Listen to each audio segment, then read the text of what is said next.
मारो कि कवना घर में आना जाना कवना घर बिछवना हो कवना घर में कवना घर में आना जाना कवना घर बिछवना हो कवना घर तो गोलुआ से रस बोलावे हो कवना घर में गोलुआ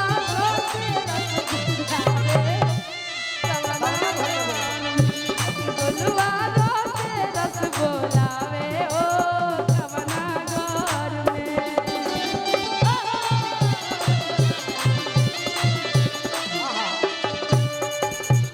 छोटका घर में आना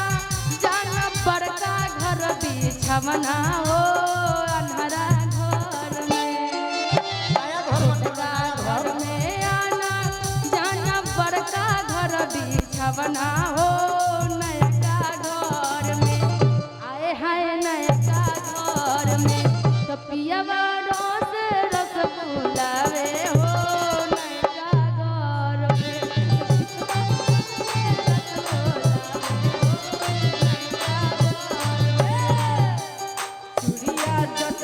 तुरला हमर नरम कलैया मरोड़ के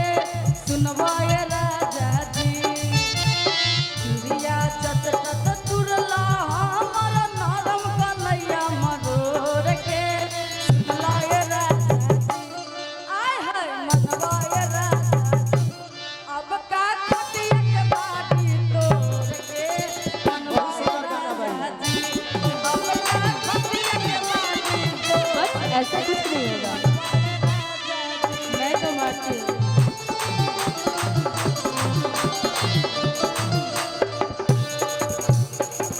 बाकी बिपू गीत पर गीत जब चढ़ जाइए तो भारी पड़ जाइए फागुन में दिल देवर लेला चैत में भाता फागुन में दिल देवर लेला चैत में भाता सावन में माजा मारी हो नहीं हर के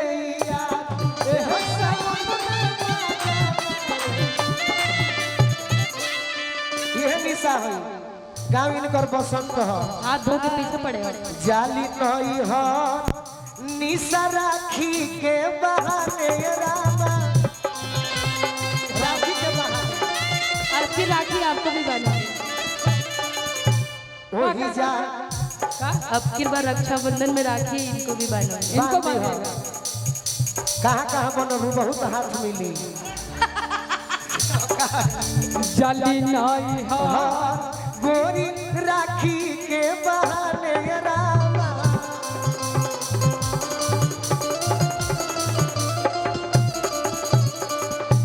वही जा मजनुआ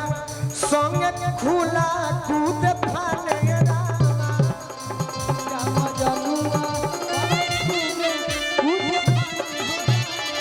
जानता नहीं भैया रखल बिया तीन तीन कुकुर रहली जब कुआ रखल बिया तीन तीन गो कुकुर रहली जब कुआ एह सावन में माजे हो नहीं हर के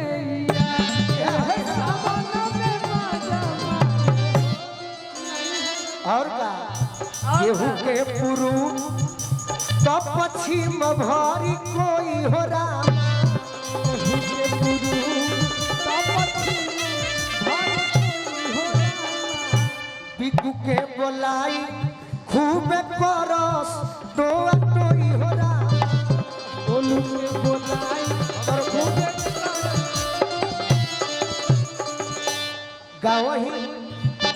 गावही रही के निशा खाली खट मिठिया जा गावही रही के निशा खाली खट मिठिया जा सावन में माजा मारी हो नहीं हर के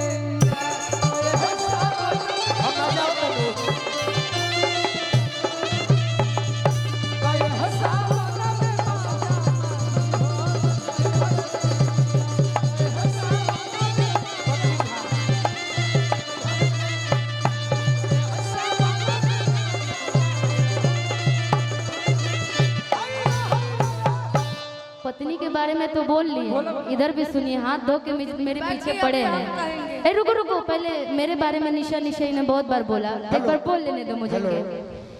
चिक्कू के करे जवा